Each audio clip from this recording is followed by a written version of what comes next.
හරි. ඔයා මේ එකතුනේ විශ්මය හා කුතුහලය පිරුණු තවත් එක් වීඩියෝ සීරීස් එකක පළවෙනි වීඩියෝ එකත් එක්ක. මොකක්ද මේ වීඩියෝ සීරීස් එක? මේ වීඩියෝ සීරීස් එකෙන් මම කතා කරන්නේ ලියනාඩෝ ඩා වින්චි සහ ඔහුගේ සිතුවම් ඇතුලේ සැඟවුණු අභිරහස් අනාවරණයන් කීපයක් ගැන. එහෙනම් අපි ඉක්මනින් අපේ පළවෙනි වීඩියෝ එක පටන් ගමු.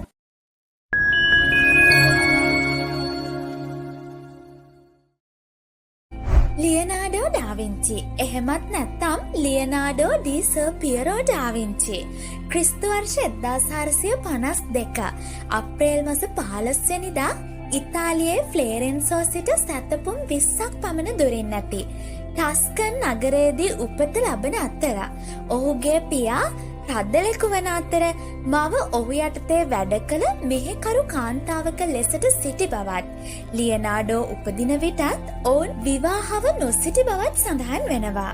නමුත් පසු කාලීනව ඔහුගේ මව විවාහ වන අතර සහෝදර සහෝදරියන් 16 දෙනෙකුගෙන් සමන්විත විශාල පවුලක් වුණත් ලියනාඩෝ හා පවුල අතර සම්බන්ධය ඉතාමත් දුරස්ත බවයි සඳහන් වෙන්නේ. ඒ නිසා ඔහු කුඩා කාලය වැඩි වශයෙන් සිය මාමත් සමග ගත කරන අතර එහිදී ඔහු ලිවීම කියවීම හා ගණිතය පුරුදු පුහුණු වුණා. පසුව ඔහුගේ දෙමව්පියන් ඔහුත් සමග ෆ්ලොරෙන්සෝ නගරයට පදිංචියට යන අතර එහිදී ඔහුට එකල සිටි දක්ෂ කැටයම් හා චිත්‍ර ශිල්පියෙක් වන ඇන්ඩ්‍රියා ඩෙල් වෙරොචියෝගේ වැඩපළෙහි ඔහුගේ යටතේ වැඩ කරනවා.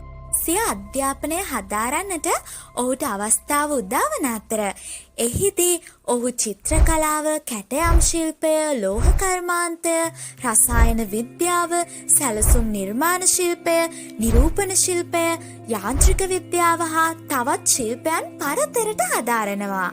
මේ ආකාරයට ටික කාලයක් ගත කරන විට හදිස්සියේම ඔහු අතුරුදහන් වෙනවා. අවුරුදු 2ක් පුරාවට ඔහු ගැන කිසිදු තොරතුරක් සොයා ගැනීමට කිසිවෙකුත් අපොහසත් වෙනවා.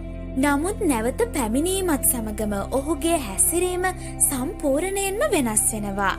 අද වන විට ඉතා ප්‍රසිද්ධියට පත්වති නිර්මාණ වලින් බොහොමයක් ඉන් පසුව නිර්මාණය වී ඇති බවට අනාවරණය වෙනවා. ඇත්තෙන්ම මේ අවුරුදු 2 ඔහු ගත කළේ කොහේදයි කවුරුත්ම දන්නේ නැහැ. බොහෝ දෙනෙක් විශ්වාස කරන කරුණක් වෙන්නේ ඔහු කාලතරණය කරන්නට ඇති බවයි. ඊට හොඳම උදාහරණය වෙන්නේ ඩා වින්චි විසින් ලියන ලද පිටු 2238කින් යුක්ත කොඩෙක්ස් ඇට්ලැන්ටිකස් නම් පොතේ ඔහු විසින් ඇඳ ඇති නවීන යුද යන්ත්‍ර, අහස් යාන, යුද ටැංකි, සබ්මැරීන හා වෙනත් යාන්ත්‍රික මෙවලම් වල සිතුවම්. ඇත්තටම ඔහු අනාගතයට කාලතරණය කළාද? එසේත් නැත්නම් එවැනි දියුණු තාක්ෂණයන් පිළිබඳ දැනුම ලබා ගත්තේ කෙසේද යන්න ගැටලුවක්. වර්තමානයේ නිෂ්පාදනය කර ඇති නවීන යුද උපකරණ හා ගුවන් යානාවලට සමාන සැලසුම් මීට අවුරුදු 100 ගණනකට පෙර ජීවත් වූ අයෙකු සැලසුම් සකස් කරන්න කෙසේද? අනෙක් අතට ඔහු අනාගතයට නොපැමිණියේ නම් අනාගතයේ සිටි කෙනෙක් ඔහුව හමුවන්නට ඇතිද? ඔහුගේ ඇතැම් චිත්‍රවල ඒ පිළිබඳව කිසියම් පණිවිඩයක් දීමට උත්සාහ කළ බවක් දක්නට ලැබෙන බව මේ පිළිබඳව ගවේෂණය කරන්නන් පවසනවා. මීට අමතරව තවත් බොහෝ දෙනෙක් විසින් විශ්වාස කරන මතයක් වෙන්නේ ඩා වින්චි යනු පුරාණයේ සිට පැවතගෙන එන අති ප්‍රබල රහස් සංවිධානයක සමාජිකයෙකු බවයි.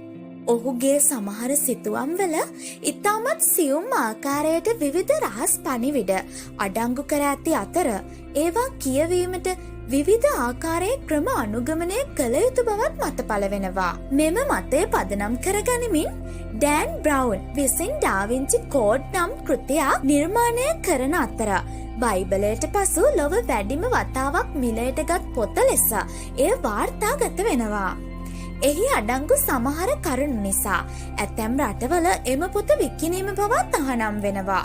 සත්‍ය කුමක් වුවත් ඩා වින්චි යනු ලොව එතෙක් මෙතෙක් බිහි වූ විශිෂ්ටතම පුද්ගලයෙකු බව නම් නොරහසක්. ඔහුගේ චරිතය දෙස බලන විට ඉතාමත් අපූරු ලක්ෂණ කිහිපයක් අපිට නිරීක්ෂණය කරන්නට පුළුවන්. අපි දැන් බලමු ඒ කරුණු මොනවද කියලා. ඔහු සෑමංශයකින්ම දක්ෂයෙක්. කෙටියෙන්ම කියනවා නම් බහුශ්‍රත පුද්ගලයෙක්. චිත්‍ර කලාව, කැටයම් කලාව, පින්තාරු ශිල්පය ආදී කලාත්මක ශිල්ප පමණක් නොවේ. නාවික හා අභ්‍යවකාශ විද්‍යාවන්, ගණිතය හා ඉංජිනේරුමය හැකියාවලින්ද අනූන ඔහු සත්ව හා මානව ව්‍යුහ විද්‍යාවේදී කෙළ පැමිණි අයෙක්. ඔහුගේ සිතුවම් හා ප්‍රතිමාවල මෙන්ම ඔහුගේ පෞද්ගලික ලිපිගොනු තුළින්ද මෙම විෂයන් ගැන ඔහුට තිබූ අවබෝධය පිළිබඳව සිතාගත හැකි. මීට අමතරව පුනරුද යුගයේ සිටි විශිෂ්ට දාර්ශනිකයෙක් ලෙසටද ඩා වින්චිව හඳුන්වන්න පුළුවන්.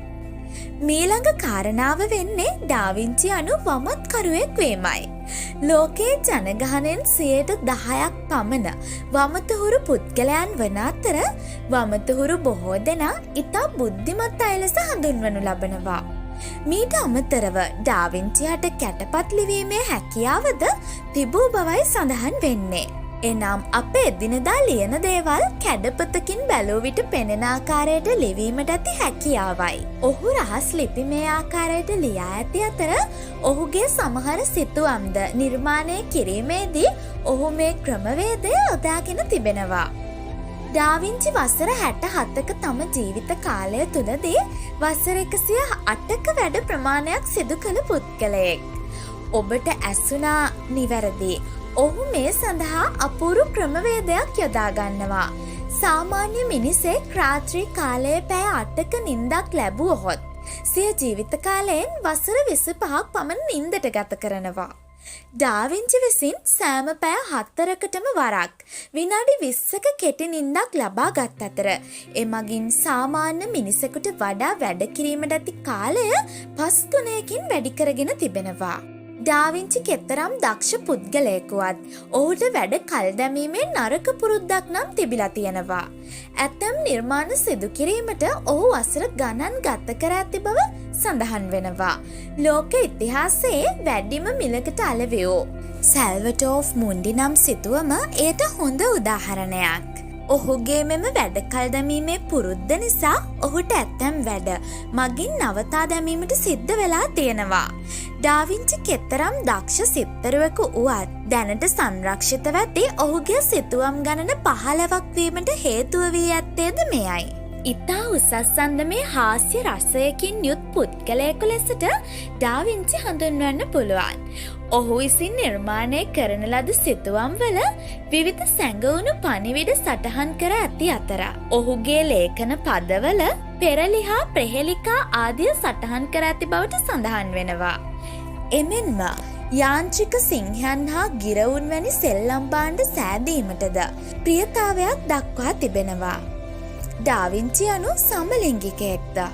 මීට ප්‍රධානම හේතුව වී ඇත්තේ ඔහුගේ විවාහය පිළිබඳව හෝ ප්‍රේම සම්බන්ධතාවයක් පිළිබඳ කිසිදු සටහනක් හමු නොවීමත් සමගයි.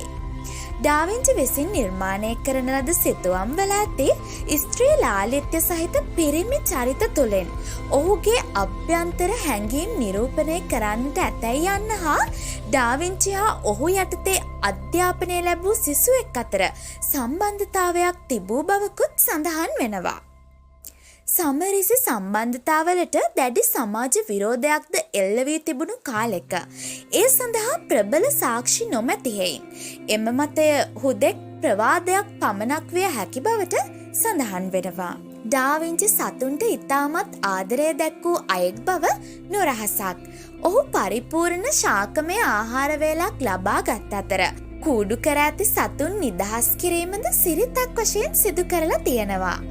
මීට අමතරව සතුන්ගේ කටුසටහන් සිතුවමට නැගීමට මෙන්ම සත්ව ව්‍යුහය පිළිබඳ අධ්‍යයනය කිරීමටද ඉතා කැමැත්තක් දක්වලා තියෙනවා.